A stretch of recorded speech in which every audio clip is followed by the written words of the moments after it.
Grab the duct tape and mentally prepare yourself for yet another mind-expanding knowledge bomb from America's #1 business coach, Clay Clark. Bombs away. Carter Watts! Welcome back to the Thrive Time Show. How are you, sir? Well, I'm doing great this morning. Hey, you have not been on my payroll for about a week. You've been free of the cage for about a week. How long did you work with us? Just over 2.5 years. And my take, Jason, you are here with me on the show today, and you've known Carter for a long time. Yeah, I was actually just telling him I did not know Carter was no longer in the office because I've just been like running around. And the other day I'm like, hey, where's Carter? And they're like, Carter works for Roy. And I was like, what? It was kind of like a little gut punch, but I'm proud of him. And I'm adjusting your mic volume real quick here. I think you're good now. Good now. I got it. Okay, sweet. Not screaming. We've had some quiet people. Carter, I'm adjust your mic volume too. We've had some quiet people. And then just kind of eat that mic, and I think we're on the same page. Okay, great. So you have worked with us, though. You worked for, again, how long was it now? Like 2.5, 3 years. 2.5, 3 years. And during those 2.5 or 3 years, you never called in late. You never were late. You never were disrespectful. You never had a write-up. You never had anything but just positive things. And when I heard that Roy, one of our longtime clients, was looking to hire somebody who could be a manager, and I recognized that person could be you, I felt it was like my duty to refer you to Roy, one of my clients, because I knew that was the best thing for your family long term. Right. But I didn't want to. so there's that moment where it's like, I know I need to refer him over there. Because Roy's like, I need somebody who's kind, who's diligent, who's detailed. I need that kind of guy. So when you're doing the interviews, the job interviews, let me know if you find that guy. And I'm thinking about it for this is all within 10 seconds. But it seemed like it was hours. But immediately it's like my brain is Carter. And I'm hearing something subliminally in my mind. Carter Watts. And I'm going, God, is it you talking to me? I mean, it was seriously like an epiphany thing where I felt like I needed to refer you to Roy, but I didn't want to. Because selfishly, you do such a great job, and I wanted to keep you on our team. But also because we only take on 160 clients, I knew there wasn't going to be an immediate future to promote you to be a coach unless something changed. And so it's kind of this weird deal. But anyway, so we referred you over there. What's it like the first week over there working with Roy? What's how is it different in terms of, because you're on your feet all the time now. You're not writing search engine articles. What's the first week been like? Funny that you say I never called in sick or anything, because my first week was full of the flu and sinus infection. So that was an exciting first week. And make sure you eat that microphone real quick. Just got to be definitely. super close to. So you're saying your first week you were sick? Yeah, it was terrible. That's really funny. Okay, so you're learning all the systems. Yep. What kind of systems? How's it different from what kind of tasks are you doing over there? So I'm checking people in so we work at Roy's place. It's a auto repair shop. So we check people in when they come in. They're like, hey, I have no idea what's going on with my car. A bunch of lights are on. It feels weird. So I write up a summary of what the customer tells me, get it checked in, sent over to one of our technicians, one of our mechanics. Then we'll do a thorough check of everything. And as soon as they shoot me back a list of what they found the problem was, I look up some parts, give the customer a call, and say, hey, this is what's going on. What would you like us to do about it? And then we just get that ordered and get working on the car as soon as you can.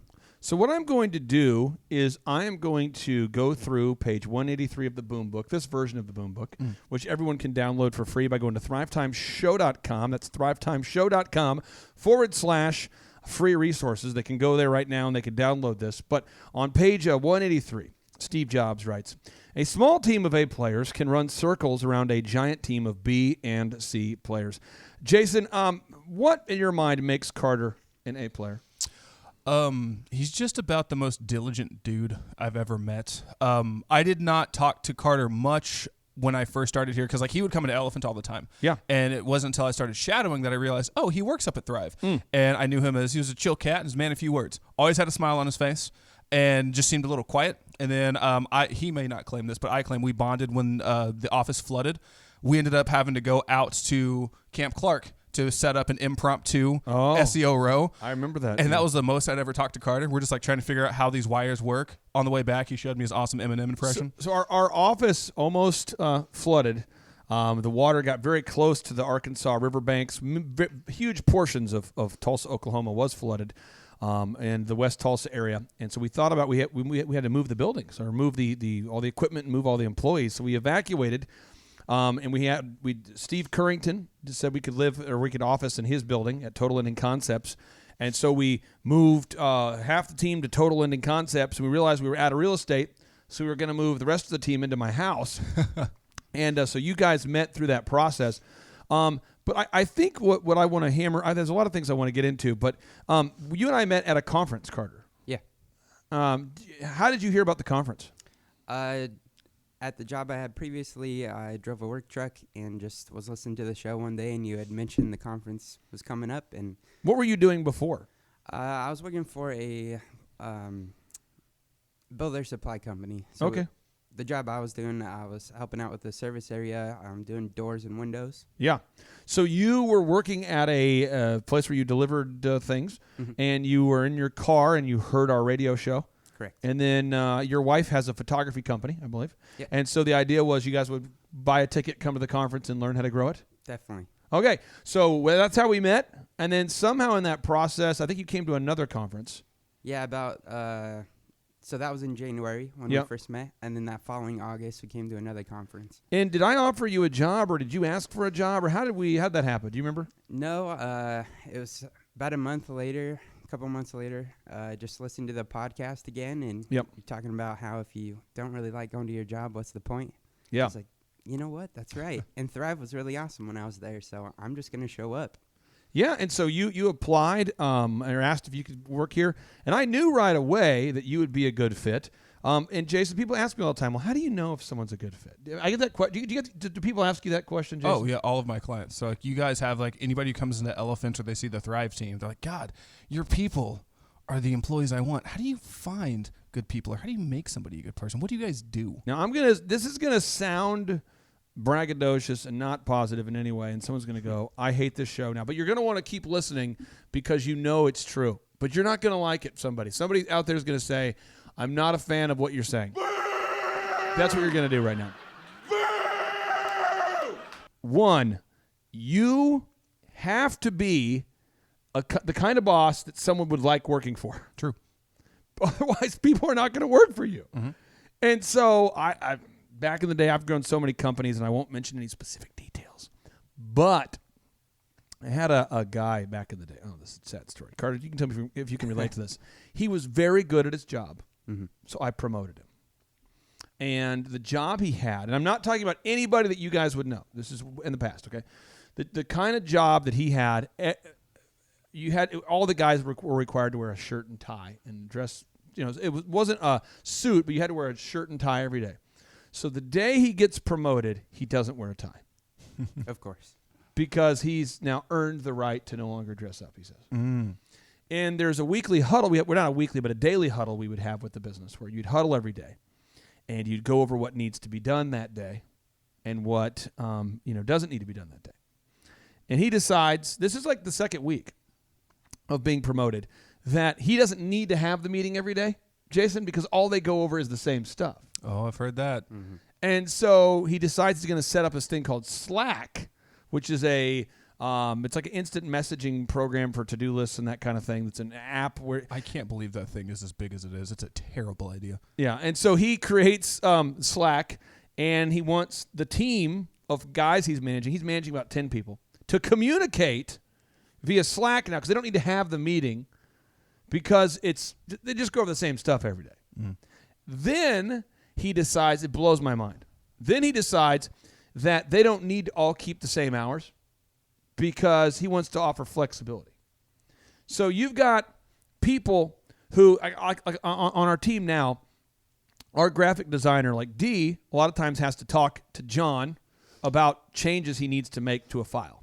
Right. But then Devin needs to talk to D about the coding of the website. So his name's D, if Darlin Tucker, D, designs a website, it is Devin who codes the site. And those two have to be able to talk. and then John manages the whole thing. So if those three had different shifts, nothing would get done. True.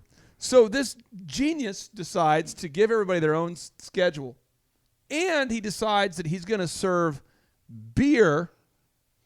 They can bring beer if they want to work because he wants to be more of a chill environment. True story.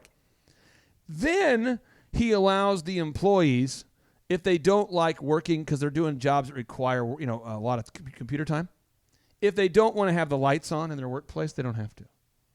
So I come to work one day, and I swear to God, the lights are off, and there's 2 hipsters working. There's supposed to be 8 of them there. There's 2 of them, and they're sipping on beer. Mm-hmm. Music's blaring. All the deadlines are being missed. And the teammates, one by one, are coming to me saying, dude, I cannot work for this guy.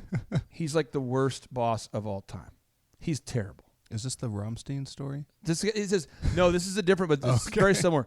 So I pull the guy aside, and I say, dude, we need to talk. He goes, yeah, we need to talk. You promoted me to be the boss, and now you're going behind my back and talking to the team. It's really creating bad culture. Long story short, I had to fire the guy, and he became bitter, and we don't speak anymore. But he was a bad boss. Yep. So step 1, you've got to be a good boss. So, Carter, from your perspective, what made working here a good place to work? Because somebody out there says, well, put some meat on that. Tell me what it means to have a good place to work. What made it enjoyable for you? And I'm going to take notes because there's somebody out there that needs to know these specific things. And then no matter what you say, Jason's going to one-up you, okay? So what is it like to work in an environment where you actually like your job? Yeah, I mean, right off the bat, we always had the lights on. Okay. So that was great. All right. I could always see where I was going. Okay, so a good atmosphere, though. Let's go there.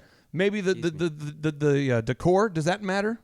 Yeah, I mean, from day one of walking in this place, it was just the kind of area that you wanted to be. Like, you don't even think of it as being an office. It's just kind of a cool spot to be.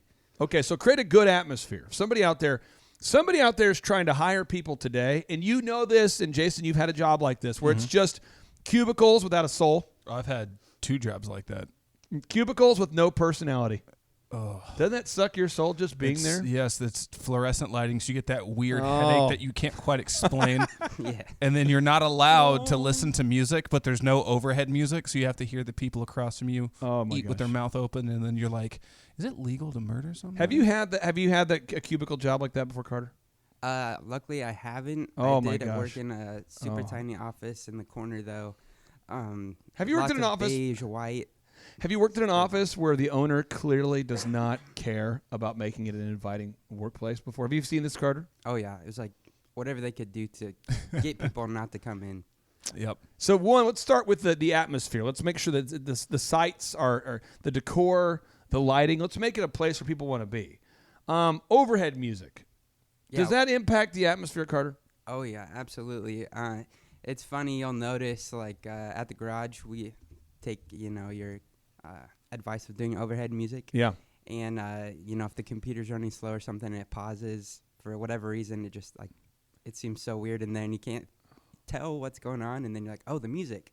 Yeah. Yeah, the music does create an intentional playlist. And by the way, if you're listening right now and you say, I don't know what good music is. I don't know what good music isn't. I don't know. You want to go with something with higher beats per minute, something which creates a little bit of an upbeat atmosphere. And then if you just go to eitrlounge.com, you can go to eitrlounge.com. Stands for Elephant in the Room, eitrlounge.com. You can go there, and then, Jason, they can just stream our playlist. Yep, Clay Clark Radio is always live 24/7. You can play it right there, and we pay thousands of dollars a month, so you don't have to. So all you got to do is just click right there. There it is. We license the music. You can do it. Now, let's talk about the coworkers for a minute, Carter. Oh, yeah. How would you describe the coworkers that were allowed to stick around here? Yeah, I mean, even if they hated their job, you would never know. Like, no one complains here, and that was probably my favorite part. No negativity. So hiring quality coworkers was a big thing. Oh yeah. Jason, have you worked in places before where the coworkers didn't want to be there? Oh, absolutely. Again, the cubicle jobs I had. And what's funny, you bring this up, is like you introduced Charles to the team yesterday, who was just kicking butt, but you said, hey, you moved 5 hours away from your home where you knew nobody to work here. So, welcome. That's awesome. And so I went up to him like, hey, you don't know anybody in Tulsa. I don't hang out with anybody in Tulsa because I hate most people in Tulsa. So if you ever want to grab a beer, then you've got my phone number. He's like, well, I don't drink, but yeah. And I would gladly hang out with him or Carter or anybody else in this building outside of work, but my previous jobs, everyone's like, hey, we're going to the bar after work. And I'm like, I'm going home. I'm not going to hang out with you guys. So, again, you want to create a good atmosphere, decor, lighting, that's step 1. 2, create an intentional playlist so it's not weird in the office. And 3, hire quality coworkers and ban complaining, gossiping. I'm sure, Carter, that during your tenure working here, you probably saw somebody complain. And I'm sure you thought to yourself, John or Clay is going to fire them. Did you ever have that thought? Yeah, I was just counting the days. Oh. And what's it like to work in an environment where you know that people that gossip and complain are going to be fired? It's so nice because I don't have to worry about it. The nice thing about working here, I never had a day where I was like, oh, I do not want to go to work today. Like, I never felt that way. Now, this is what's interesting for me is, and by the way, for anybody out there that wants to know, and I was telling Carter this, if you ever want to come back, you certainly can if that's something that's right for you and your family. I just know for me, I remember working one time at a job at Applebee's. Now listen out there. If you are out there listening to this show and you are heterosexual or homosexual or transsexual or some sort of sexual, maybe you're an amoeba, maybe you have no sexual preferences at all. I'm not saying this to offend you. I'm saying this to just get it out there, okay? I worked at Applebee's, and when I worked at Applebee's, Jason, you ever been around an aggressive heterosexual man who constantly is talking about his sexual conquests? Have you ever worked around that person? Oh, yeah. So you worked in the food industry. I was a server and a sushi chef at one point. And I don't know what it is about the restaurant industry, but you see the people who are overly heterosexual who want to talk about their conquests. Yes. And then you also have the guys who are on the opposite end of the playing field. And you're not, but they're like, oh, I can get you. I worked construction years ago, and there was one guy on the crew. And I'll make up a name. We'll call him Mike. Well, I used to get to the crew and get to the construction site. It's like, 5 in the morning, 6 in the morning, and you're wearing your steel toe boots. You got your jeans on. You're working in the mud all day. You're doing concrete. It's cold. It's in Minnesota. And this guy, we'll call him Mike. He'd say, and I'll try to edit because I can't say what he would say. But you get in the work truck. We would drive from the Cenex. It was this local gas station. We met at like 5 in the morning at the local Cenex. We all hop into an F-250, F-350, and we drive 40 minutes to the work site. And the whole time we're listening to Howard Stern because that's what he wanted you to listen to. He made you listen to Howard Stern. And Howard Stern, if you ever listened to Howard Stern, he would do just crazy sexual stuff. So Howard Stern is all about shocking you with sexual humor, and this is what this boss was like. So then he would say, Clay, you ever had sex? I'm like, nope. He's like, really? You're 18 years old. What the hell's wrong with you? And I'm like, well, my game plan is to not have sex until I'm married. That's my plan. That's my goal. Was it a religious thing, or what's wrong with you? Are you gay? And and again, if you're out there being offended right now, calm down. I'm just telling you what he said. And I said, no, I'm not gay. He's like, well, if you were gay, I'd be gay with you. I mean, and he would just constantly it's just weird, And then you'd be working on concrete. You're out there, you're pouring concrete, you're putting up the forms, you're trying to do your job. He would go, Clay, put that pin in that wedge right there. Put the pin in put the pin in there. Hammer it home. Hammer. That's what she said, right? I mean, just right. And I'm like, no. And he's like a 40-year-old guy, and I'm like 18. And he's like, Clay, did I ever tell you about the time that I really just hammered that all night? And I go, hammered what? He's like, well, I met her back in this bar out in Milwaukee, and frankly didn't know her name. But he like the whole day, like stream of consciousness, would be talking to you about having sex with random people in Milwaukee. And then I'm like, dude, you got to stop. And he's like, I can't. I'm so good. So then, the next day, you'd go to, and true story, you'd go to work the next week.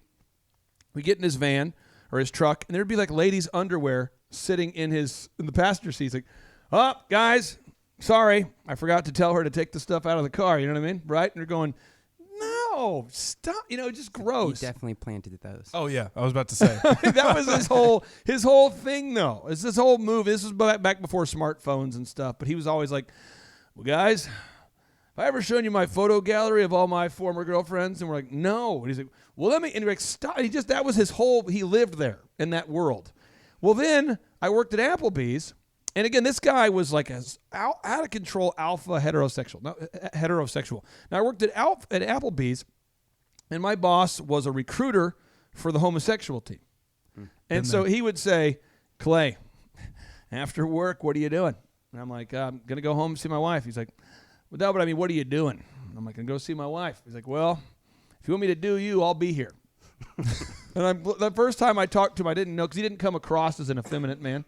And I'm going, "All right, that's good to know. Thanks." He's like, "No, but seriously, I mean, I'm ready, And by the way, I don't know if you know this, but most of the guys who work here are gay too. We're And he's like, "Are you a pitcher or a catcher?" And I'm like, "What?" And I'm new to this world. I don't know what he's talking about. Top or bottom? Yeah, there you go. Tell us. So over time, I realized, like, I go home and I tell my wife, I'm being like harassed all day. These guys are recruiting for the team. And I've worked at Applebee's and in construction, where those two cultures were there. Then I worked at Target one time. There was no weird sexual stuff, but my boss at Target, he was the laziest man of all time. And he was always late, always lazy, never had a plan. And I couldn't work for him either. And the pay was pretty decent for that age and that, job.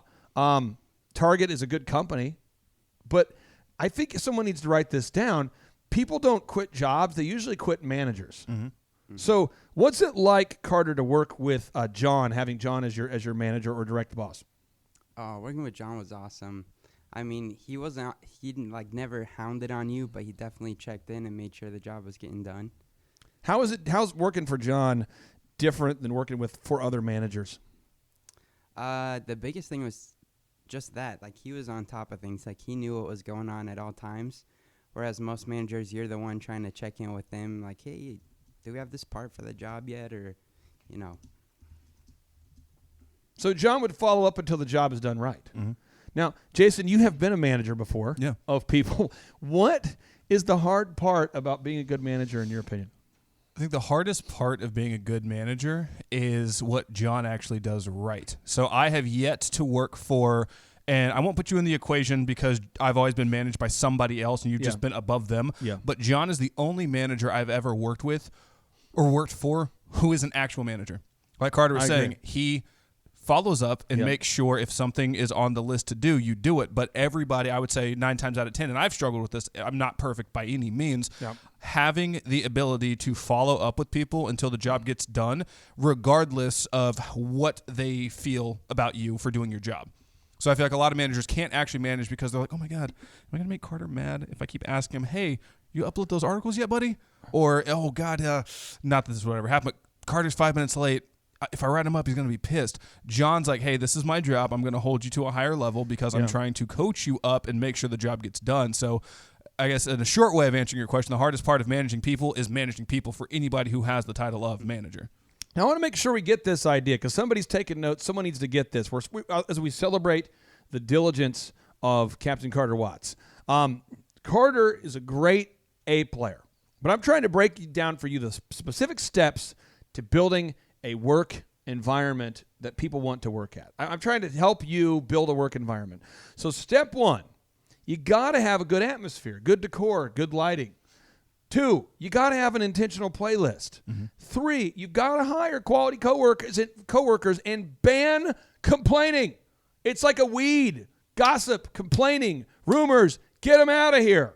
We were just talking about this earlier today, Jason, but we had a member of the team who was a great member of the team, and I won't get into any details, was a great member of the team for a long time. Yeah. And they said to me, "Hey, do you mind if I move on to do something else?" Yep. And I said, "Well, I'm not, it's like a slave or anything. I can't decide, but do you not want to be here?" He said, "No." He says, "No, I want to be here, but do you mind if I go somewhere else?" And I said, "Well, what you're saying to me is that you want to move on." And he said, "You're right." It was like a man-tear hugging moment. Like, and I'm like, "Hey, I don't hate you for wanting to move on. But I just need you I need you to look me in the eye and tell me you're not going to steal our current employees or our current customers. I need to know that Otherwise, I can't move on. I need to know that. And he said, I am definitely going to take the employees and some customers. And I said, okay, I will never speak to you again. And I have not since that time. Because you're either for the business or against the business. True. You can't be both. And so if you're out there today and you manage a group of people and they're gossiping and complaining, that is a distraction. Either it's moving you closer to the goal or further away. Imagine you're looking at a line that goes from left to right, as we read left to right, and saying positive things, encouraging people. That's traction. Gossiping and complaining, that's distraction. So if the goal is going from left to right, each gossiping, each complaining, that takes you further away from the goal, or you go closer towards the goal. When you work in an environment, Jason, if you allow complaining and gossiping to fester, what happens? I mean, same thing that happens to a wound. It just gets worse and worse and worse until it gets gangrenous and your arm falls off. So I had to tell the person, and I didn't hate him. I just said, if you're going to go work for somebody and take my customers and coworkers, you cannot be here anymore. And I accelerated because the person wanted to put in a longer notice, and I'm like, nope. And in fact, I'm going to pay you to leave a month early, and I'll pay you up front, but you can't come back. Cool? And so that's what you have to do. And that's hard for a lot of people to do because I think people want to hold on to the nostalgia Oh, yeah. of the relationship. Do we not want to do that? Oh, yeah. Always. Carter, I won't get you in trouble here, but do you ever have an ex-girlfriend? Yeah. You did? Okay. We've all had an ex-girlfriend, right? So I'm going to pick on myself.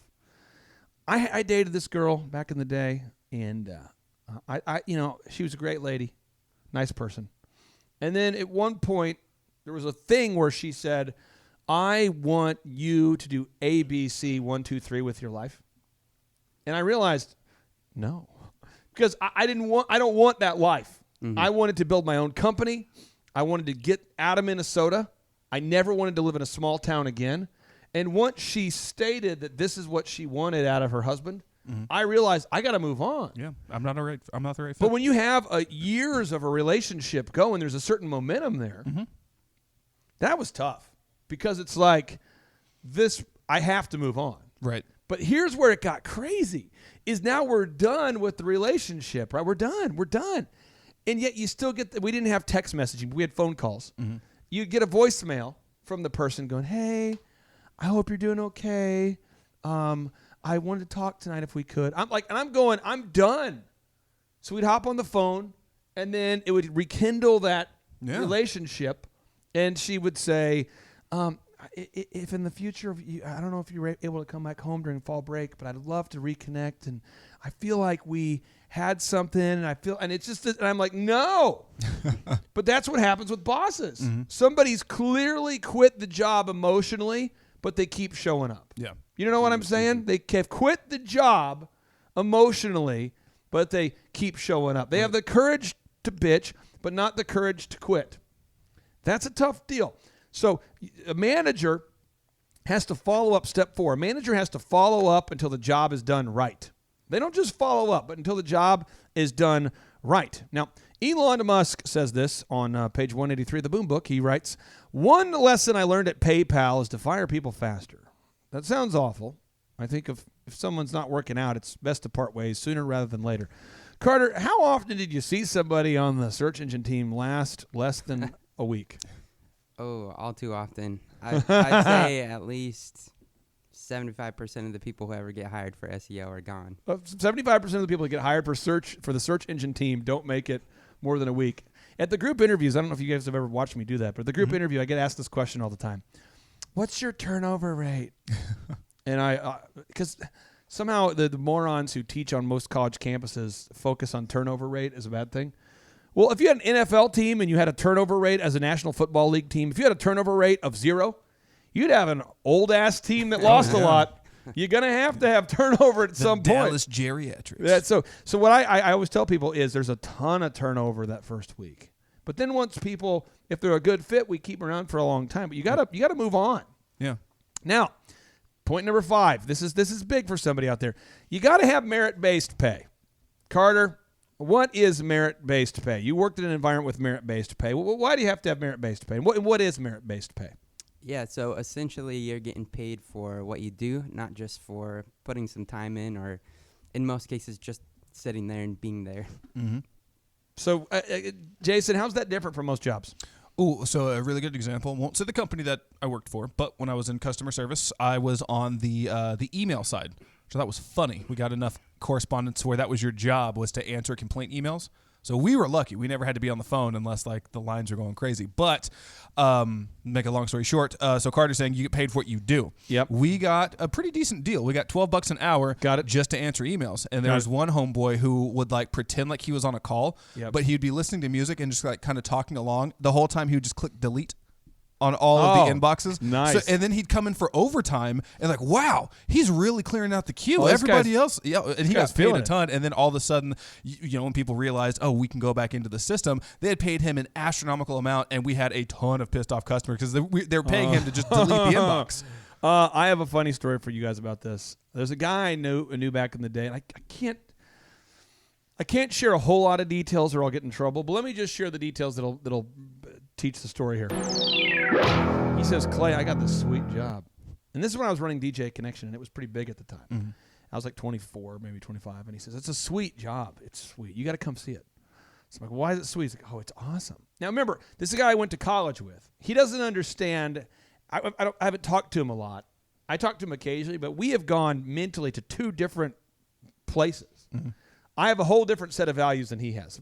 He still works in the mindset of like, I'm going to do as little as possible at work and play a game. I'm going to pretend to work. Right. So, and he worked in a coding IT job. And so he says, so I go up to his office. It's a beautiful place. He's got a big salary. He's got a big IT background. And he goes, dude, let's go out for some lunch. I'm like, don't you have to work or something? He goes, no. Dude, I got it all figured out. It's awesome. It's like Ferris Bueller is kind of his mindset, okay? So we get there, and he says, here's the deal. My boss is kind of not that smart, and he loves to promote people that show up early. And I know that he gets to work at 7. So I get to work like at 6, and I'm here when he gets there, and he always says, hey, good job, man. Thanks for being here early. Yeah. He's like, and then I leave because the guy, he's like, he never follows up, and he says he's a boss. He has these mantras like, if you're sitting behind your desk, you're not working. So he's like, he likes if we're moving around because he got promoted now, remember, because he got there first to work. Yeah. So now he's a manager. So he says, so he always gets on to you if you're sitting behind a desk. So I leave the building. I leave. And I go work out a lot. And he's like jacked at this point. I mean, he is jacked. He goes, I work out a lot. And then when I come back from working out at like 2, then I'll, send out an email essentially chastising people for not getting things done on time. And my boss loves it because he says good employees have to have the edge. True story. And he's like, and then I'll leave again to go do whatever I want to do all day. And then my boss likes people who stay late. So I come back about 5:30, and he walks out and he goes, man, you're still here grinding, dude. That's awesome. And I'm like, how long have you been doing this? He's like, oh, months. Now, let me tell you what's crazy. He actually was duly employed. I said, what does it mean to be duly employed? He goes, well, I got another full-time job too. Wow. So this is at another IT company. So when I leave, I go to this other spot. So I have 2 full-time jobs. Wow. So he was bringing in over $200,000 a year playing the game because the IT world, people don't know if you're doing something sometimes. Have you guys worked in an environment where if someone did not do anything all day, you mentioned one example. Oh, yeah. Have you seen this, Carter? Yeah. Oh, yeah. So so this is what happens is, so if you're going to create an environment where you can hire, inspire, train, and retain A-player employees, you're going to have to be a 10X boss. Yep. Now, 10X means you have to be a source of wisdom who clearly knows, in my opinion, this should be your goal, that you know 10 times more about the game of life and or business so that the people who work for you respect you. Now, if you had the opinion that John, and I know you don't, but if you had the opinion that that you didn't respect John because John didn't know what he's talking about, or if John was chronically late, how long could you, Carter, even if you had the overhead music, the playlist, a good group of coworkers, how long could you work for a boss that was always late and never got their stuff done? How long, Carter, could you handle it? I mean, it'd be just about like all the other jobs I had before. Yeah. So I'd probably last a little while because of all the extra perks, but eventually I definitely have to move on. Jason, how long could you work for somebody who is a complete moron? Like Carter said before, I worked here. I would have just like handled, like I would have just dealt with it. But after having you and John as an example, I would say, you know what? I'm not going to be held to a standard that you're not going to keep. So I will take your job, or I'm going to go find somebody else. Because like the main question I always get from people, all of my clients who've met John, like, how do I hire a John? And so, which I say, hey, careful how you phrase that, because in the streets that means something else. Whoa. But Oh. Jonathan and I were going to the downtown Elephant in the Room shop just to look at some repairs. So I asked him that question. I'm like, what should I say back to people? Because they always ask me that, and I don't really know what to tell them because he's a unicorn. He goes, well, tell them the reason Clay got me was I respected Clay. So when they say, oh, how do I hire, a Jonathan? We'll say, well, Jonathan want to work for me. He's like, so some of your clients, I would say they're great people, but they don't have Clay's passion, so I wouldn't work for them. No. So this is a real interesting thing. I actually, somebody should write this down. I had to fire John's best friend to promote John because John was on a search engine team and was rocking, and he pointed out, hey, boss, I'm running the reports, and I found out that my best friend is cheating. And I said, oh, your best friend's cheating? He goes, yeah. I said, what's he doing? He says, well, he's copying content, and before we add it to a website, we check, and there's a big process for our clients. We make sure that we want to make sure our clients are winning, and so this guy was cheating. He thought he wouldn't know. We caught him, and I said, well, as your first act as the new manager, you're going to go fire your former boss and your best friend. And he's like, so that's how it started. Yeah. But I'm just telling you, you've got to, if you're out there today and you're saying, how do I hire, inspire, train, and retain A-player employees? 1, create a good atmosphere, decor, lighting. 2, create an intentional playlist. 3, hire coworkers and great coworkers and ban gossiping and complaining. 4, hire quality managers that follow up until the job is done right. 5, you got to install merit-based pay. Jack Welch says, if you pick the right people and give them the opportunity to spread their wings and put compensation as a carrier, you almost don't have to manage them. If you were on the search engine team and you just got a flat base rate Carter of $10 an hour, how would that impact the productivity of the team, do you think? If everyone just got a flat base pay as opposed to merit-based pay, where they get paid based on each article they get done? Yeah, well, one thing I noticed that working my other jobs is if you give someone 2 hours or all day for one job, that's how long they're going to take to do it. Mm-hmm. And so, if it was a flat $10, why should I write any more than just one article an hour, if that? Now, let's think about this for a second. We talked about this, Jason. Step number 6 is, again, you got to be a 10X boss. Step number 7, never stop recruiting. Jason, Yep. What if somebody does step 1, they got a good atmosphere, decor, lighting. Step 2, great playlist. Woo. Yeah. 3, quality coworkers, they've banned gossiping. 4, they hire high-quality managers that follow up until the job is done right. 5, they've got the merit-based pay. Oh, they do. Step 6, they are a 10X boss. They are a source of wisdom. People want to work for them. But step 7, they just skip that part. They stop. They do stop recruiting because they feel too confident that their team is so competent. What happens if a business owner stops recruiting good people? Well, they open themselves up to potentially losing that person. And then also when you're desperate, you'll take anybody. You bring in somebody else, and then you basically start just like demolishing everything else because you're going to bring in somebody else who's not used to your systems, and they're going to start gossiping, which is going to... Why do I do the group interview myself? And I've only delegated it twice in my life. Why do I personally handle the recruiting, even though we have hundreds of people? Why do I do it? You want to find the people that you want to work for you. Like, you want to find the Carters. You want to find the Jonathans. You are the best example of who you want in your business. So you sort through it yourself.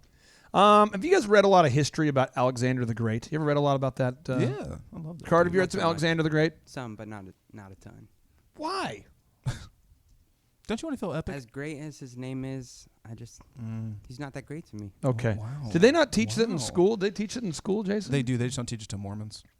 Really? That's probably it. Yeah. Okay, let's so step number 8. You got to create a culture where the people work with you. You got to create a culture where the people work with you. What? Yeah, you see, when Steve Jobs was building Apple, he was the last guy to leave. So when Steve Jobs was building Apple, he was the last guy to leave. So when Elon Musk is building Tesla, he's the last guy to leave. When Bill Belichick is building the Patriots, he's the last guy to leave. When Kobe Bryant was building the Laker dynasty, he was the last guy to leave. Think about that. When Michael Jordan was building the Bulls, he was the last guy to leave. When Oprah was building the Oprah Network into the empire it is today, the first African-American billionaire female, she was the last person to leave. When you think about Dropbox and Airbnb and Reddit and Amazon, all these big companies, the founder was the last guy to leave. Someone doesn't like this part. A players will not work for C player bosses, period. Yep. So you got to create a culture. I get on to my kids all the time. If they say, Dad, Carter does a great job working for you, I say he works with me. Stop saying that. I attack my kids every time they say it. But why? I'm serious. This is a big thing. Yeah. I'm always saying, no one works for us. They work with us. Now, Alexander the Great, one thing he did, people don't realize this. He, before battle, often would say, men, we got to go into this land. We got to conquer the enemy. I'm going first. Yep. And he would be on that horse out front. You'd ride out. And he would go first. What does that do when you see the leader of the army out first, Jason? What does that do? Arrows flying in everywhere. That would jazz me up. Be like, well, okay, I'm not going to sit here and be a little sissy. I'm going out there with them, because most of the time you'd have in all the the great epics like Braveheart, William Moss was the same way. He charges right out. But if you want to be a leader and you're like, hey, I'm going to stay up here while y'all risk your lives, people are going to say, well, what kind of crap deal is that? So the other day we had a customer that was very irate in one of our companies. And the young lady she never dealt with an irate customer before. And I said, let me handle it. She goes, what? Pass me the phone. So she takes him off hold. Hi, this is Clay. Yeah, how can I help you? Okay. And then I just dealt with it. And she saw me do it. She goes, oh, you really do that? Yeah. That was good. Oh, cool. Why is it important, though, Carter, that you actually see a guy like John? He'll sit down if he needs to and actually write an article. You've seen him do it. He's the first one to work, last guy to leave. Why is that a critical component of building a successful culture? Well, part of it is it helps me understand what I need to say the next time that situation happens. It also helps just seeing him do it, and I'm not going to be sitting there thinking, well, why should I do it if he's not going to do it? It also takes that pressure off of thinking oh, this must be a big deal if the manager won't even do it. This is my final pro tip for somebody out there, and this is going to be a tough one here. Don't guard friends and family from accountability. You guys have seen this. We've seen this at other jobs. It's true. What happens when you know that your boss is screwing over somebody, but he's given a hall pass because he's related to you or related to somebody? It pisses people off. Doesn't it? Oh, yeah. And again, you see moral depravity. You see people like, well, she is having an affair with our employees, but because we are related, we cannot fire her. She is promoting people based upon their sexual compatibility, but we're not going to give him a hall pass. Or, he does show up late to work all the time, and he is a crazy person, but because he's related, we cannot fire them. Oh, yeah. And you've seen it up here because I have fired some healthy amount of family. I don't think you guys have seen most of it. I've witnessed John do it twice because you mentioned, he fired his best friend. Oh, he's fired 2 family members, too. You have to. But what happens if you have an environment, Carter, where somebody's guarded and they can't be fired and everyone knows it? Everybody hates them. Nothing gets done. I worked for a company that there's me and one other guy that were the only people that weren't family. And it was And weird. you guys were the hardest working people there. Final pro tip, point number 10. Don't focus on religion and political differences. Don't focus on religious and political differences. Jason, what's your religion? I don't have one, and I'm surrounded by people who have differing opinions, and I still love being in this freaking room. So let's talk about that, though. Carter, what's your religion? Yeah, in simple terms, Mormon. Mormon. So, again, you believe in the Old Testament, Correct. LDS? the New Testament, Correct. and the Book of Mormon, Correct. right? So the Church of Jesus Christ of Latter-day Saints. That's the church. A lot of people think that we don't believe in Christ, but it's right there in the name. But you have 3 books. Yep. Now, if we had a Jewish person in the box right now, and we don't, but if we had a Jewish person on the show, they would say they just believe in Book 1, Part 1. It's the trilogy, So Rocky 1, Book 1, Old Testament. Book 2, New Testament. Yeah, that would be what you would consider a traditional evangelical Christian, let's say. They would believe in the Old Testament and the New Testament. And then you have Mormons, or while Mormons refer to themselves as Christians or members of the Church of Latter-day Saints. What do you call it? The Church of Jesus Christ of Latter-day Saints. The Church of Jesus Christ of Latter-day Saints, a.k.a. Mormons. So they believe in Book 3. But we could sit there and spend the rest of our day focusing on political or religious differences. Mm-hmm. And as long as it doesn't impede your ability to get the job done well, it doesn't matter. Yep. So if we had a guy working for us right now who's a socialist, as long as he gets his stuff done on time and knocks it out, I'm not going to attack him. Yep. But the moment that he comes in here and tries to organize labor and starts picketing in front of the building and says, we deserve more, then we have a problem. If a guy works for me and he's not a Christian, I don't care. If a guy's homosexual, not homosexual, straight, I don't care. But the moment that you won't work with the person next to you because they're not gay too or because they're not straight too, now we have a problem. Right. So as long as it doesn't impede their ability to get stuff done, just don't focus on religious and political differences. Don't do it. I've worked in so many businesses where it's like if you're not a spirit-filled Christian, they don't like you. Or if you're not an atheist, they don't like you. Or if you're not, and I've worked at places like that, and it's not a good thing. Carter, final 30 seconds here. Right. For anybody out there who's not worked on our payroll before or worked with us before, what would you tell them? How would you describe your experience working for John or working with me? Oh, it was the best. Just showing up, working with a great group of people that actually care about their jobs. Working here, I mean, even if you don't know exactly what we do here, it makes a huge impact on everyone's lives, all the clients, even our lives as well. I remember coming in, doing the interview process and saying, have a goal to, within the next 5 years, have a couple more kids, have a house, have a job I love. And I remember that. within a year and a half or so, that was all happening very quickly. Well, man, I wanted to get this recorded. I wanted to make this little time capsule happen because you've been a huge member of the team, a great asset to the team. And, I really do hope it works out well with Roy. He's a great boss. He's a great guy. Yeah, he's a great guy. But you've never burned a bridge. You can always come back if you need to or want to. And without any further ado, we like to end each and every show with a boom. And so here we go. 3, 2, 1, boom.